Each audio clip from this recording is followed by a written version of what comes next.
you like to use a microphone?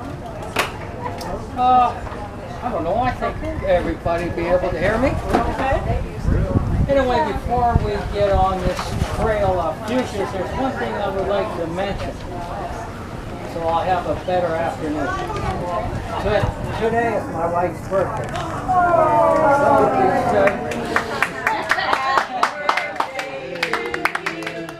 Happy birthday to you.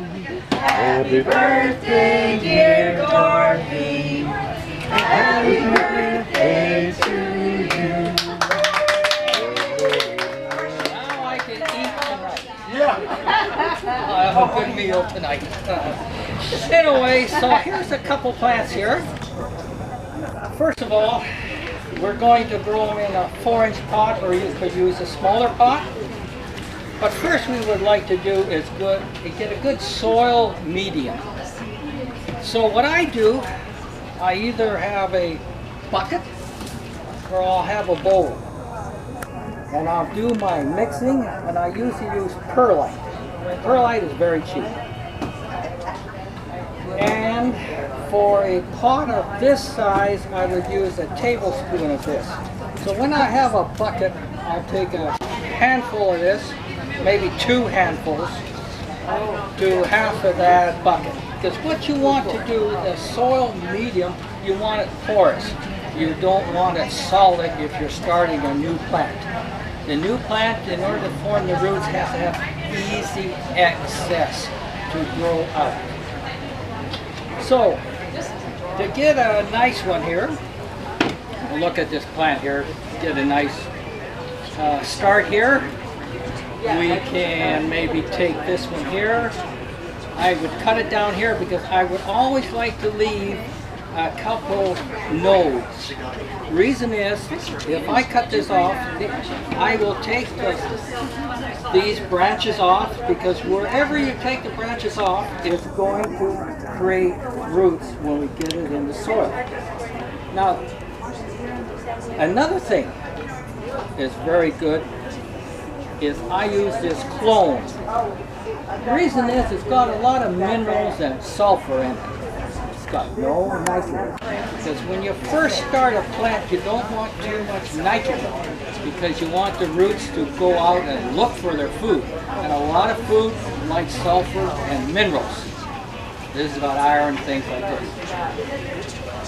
So I have to have another smaller bucket, so I'll take my medium, put it in there. This is, I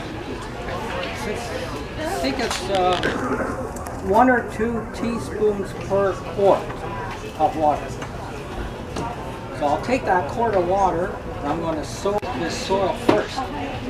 Get it nice and soaked. And then, before I get the soil into here, I'm going to take a handful, I'm going to squeeze it, because I don't want it sopping wet. I just want the moisture in there from the clone. It's going to have all the minerals, the iron and everything. And then I'm going to put the soil into my 4-inch pot. And then if I have this handy, I'll make a little hole. After, when I have stripped the leaves off, I'm going to plant it way up to here. So the first 2 nodes are in the soil, because I know that's where it's going to form the roots.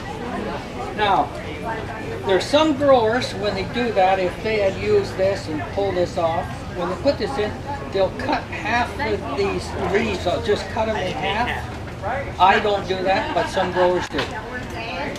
They say that way the plant will not take so much energy for their leaves, because half of these leaves are gone.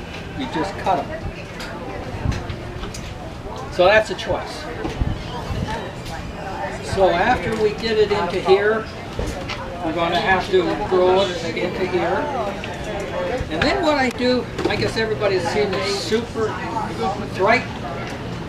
This is like a vitamin solution, not the nitrogen. What this is, the plants like to be healthy. They like to be strong. This is what helps them along. This is a 1/4 teaspoon per gallon of water. So as you got this in, you're trying to grow it up, you then add this to the soil to keep it a little bit moist. This will, just like you're going to the doctor's, this will give it a shot. Good shot. Anyway, it's very good. What's the name again? Super Thripe. You can get it at Fred Meyer's, you can get it at Wright's, a lot of nurseries have it. You can get it also online, Amazon, things like that. A little bit cheaper there. This bottle will probably last about 2 or 3 years because only a 1/4 teaspoon per gallon. Oh, the gallon goes a long way in a 4-inch pot. You could show them this too, this clone, if they want to read what it has. Anybody want to see these? That clone is a little bit harder to find, see it? but Amazon. yeah, Amazon and so I think Stubert's in Snohomish. Stubert's has that. But I don't think they have that Super Thripe. I've never seen it there. But the clone is there.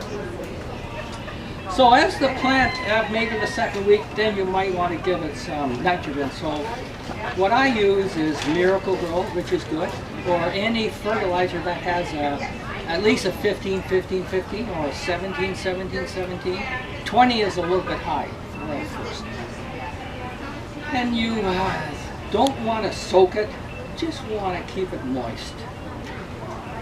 So now, when we get this nice growing up here, you're going to say, well, when should I transport it? When should I transplant this? Good way to find out is just put your hand like this, go like this, upside down. If it should come out, and then look at the roots. If there's a lot of roots showing that they're growing against the edge of the pot, that's the time to transplant it. Otherwise, if you do too early, all the earth will fall away from the roots because there's not enough roots to hold that. So when you're going to transplant it into here, take off the bottom leaves, because when you get into the bigger pot, it's going to form more roots for you. And then feed it, because it has a lot of roots, it will like nitrogen. And this Super Thripe, you can use that once a week.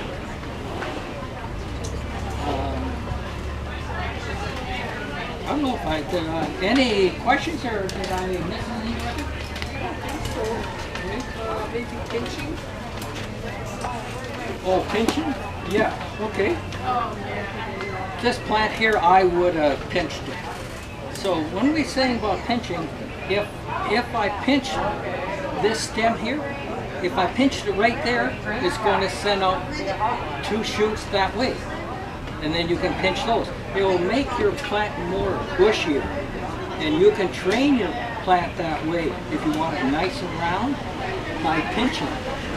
I pinch this off, this off, this off, and then you get more growth that way and make it a lot bushier, as you see like this. Because this has been pinched there, and it's been pinched there, all those branches have been pinched. Otherwise, the fuchsia will just grow straight up. You don't want that. You want a nice, low-growing, bushy plant. Now, there are some fuchsia that will go to 5 and 7 feet, no matter what you do. But those are very rare. Most of them will stay short. Thank you very much, Ray.